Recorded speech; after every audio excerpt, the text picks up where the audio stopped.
Right, but in Manchester United lose 2-0 to Crystal Palace, these are going to be the quick player rating. A very, very sloppy performance. I'll be delving deep into everything that went on from the game. Let me know your thoughts, leave a like. These are the player ratings. Let's get straight into it. Starting off in goal, Andre Onana, 5. Listen, I don't think he really made many mistakes on the goals, but it's just, we conceded 2. Yes, he couldn't get on them, but yeah, we move on from there.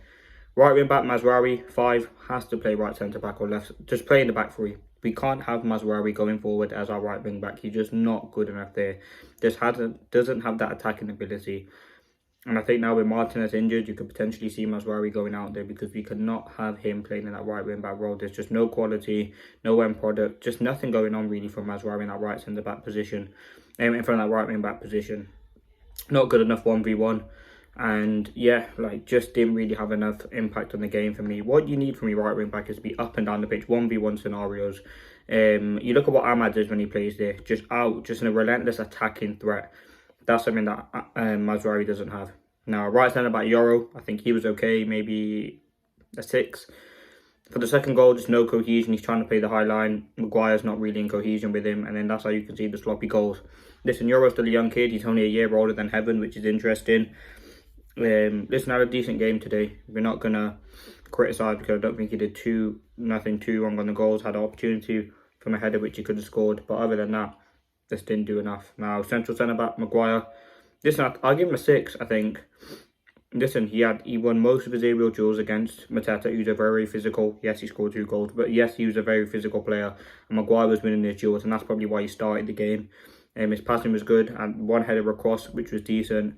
But again, it's his. No, I'll give him a 5 actually because the high line. What is he doing there? We're trying to play a line. He's dropped back, and you know this Maguire. He's always calling offside, but he just wasn't right on this decision. So yeah, got to give him a 5. Left at the back, Martinez had to give him a 5 as well. He played. Can't remember how many, like 75 minutes of the game was it. I hope that injury isn't serious. He's been one of Manchester United's best players in the last couple of games, and he's just passing through the final third. His quality on the ball is just not like anyone we have in this Manchester United team. And when he's out of the team, you can see we're gonna see the consequences now. He's the only player who can progress the ball, pass the ball through the lines. His passing today exquisite. He's got 3 goals and assists in the last 6 games. He's been an integral part of what Ruben Amorim's trying to build, and I think that left centre back role is key to him.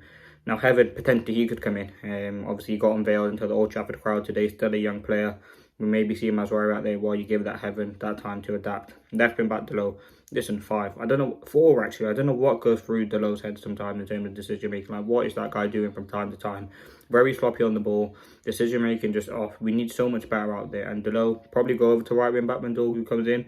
But again, we still need better out there. Dalot's performance today just didn't have anything in the final third. Not good enough on the ball. As I said, like I said about Mazraoui, from your wing back, you need elite 1v1 quality. And that's something that Dalot does not have. He's decent 1v1, but again, just sometimes his decision making, just nowhere near good enough. And you have to respect the guy's filled in. He's done a great job for us, just playing in that position, but he's just not good enough. And listen, there's still a lot of pressure on Dorgu. Dorgu's nowhere near the finished product. He's 20 years old. He's still a young kid. But again, hopefully he'll offer more than Dalot, what he's offering out there. Now, into midfield, Ugarte, 6. Didn't do anything horrible from what I can remember. Didn't do anything fantastic. Had that one shot on which Henderson saved. Again, probably had the game of his life against United as always. But Ugarte, listen, I think we needed energy and tempo in midfield again. Now, Bruno, 6. Again, wasn't really pulling strings today. Had 1 or 2 chances maybe. There was that one where he just could have made his mind up from where to shoot from, left or right foot. He had that one shot in the 50th minute which Dean Henderson saved. Listen, it was just a decent Bruno performance. He was going through the midfield, trying to make things happen, but ultimately just wouldn't come off for him today. 2 inside 10s, Garnacho, 5. I think, again, though, he had that one chance early on in the game, which I think it was a deflection. And he put a good cross in which there was just no striker in the box to really get on it. You can see Garnacho improving game upon game, and that is a positive to see, but it was just nowhere near good enough again today from Garnacho. And listen, we know what Garnacho can do because we've seen it game on game. And in a game like this, there just wasn't enough final third threat from someone like Garnacho. I think there is so much more to offer from Garnacho, but we just didn't see it in today's game. Right 10 was Ahmad, 5. Wasn't Ahmad's greatest game. He didn't really have many chances to really have an impact on the game, to be honest with you. It was a game where he was lacking final third quality, a game where he just didn't look confident at all. I think Crystal Palace did limit his kind of qualities and did limit him getting on the ball at all, to be honest with you. And I think it was a performance where you look at Ahmad saying, what can you have an impact in this game? Can you show something? And listen, we know what Ahmad can do. He just couldn't do it today. So yeah, have to give Ahmad a 5. Yeah, I'll give him a 5. Now the subs, De Ligt came on 6, was okay. Xerxes and Højlund. Højlund, he had that one, I think it was Bruno or someone played it into him, Euro maybe, or I can't remember, but someone played it into him. He took one, like the ball went to him, the touch went 10 yards in front of him. Crystal Palace got the goal. Maybe that's where the second goal come from, I can't remember, but listen, Højlund, he needs some serious work. And you can see Amorim must have been so frustrated with them too that he just dropped them both.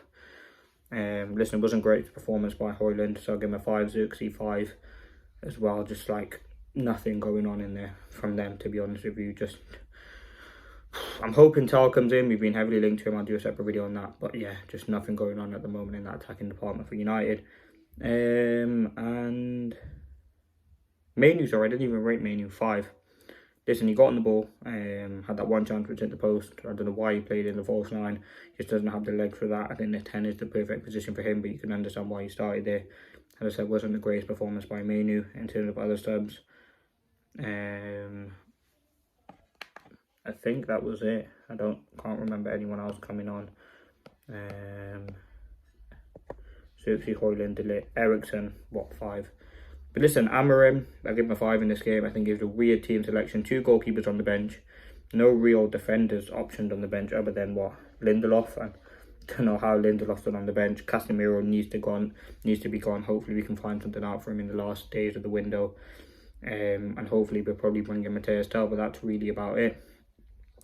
Listen, Amorim is not... We're going to get more training time now. After this, our next game's in 5 days. Then after that is in 9 days. It's going to give us more opportunity for Amorim to train. The fact that we got through in the Europa League, which if we probably play now, we could have lost with the form that we're in and just the performance today. But listen, we get through. We lose today, but we have more time to train, and that's the only really shining light. These players have got serious things to do in training, because listen, we're going to bring in hopefully Tel. We've let players go, and these players really need to show that they give it to us, because at the moment we are struggling.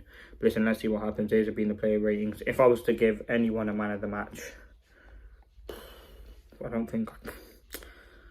genuinely don't think I could give a man of. This is probably the first video I can't give a man of the match, because it was just no one who just offered anything at all. But let me know your thoughts. Thanks for watching. Hope you did enjoy, and peace.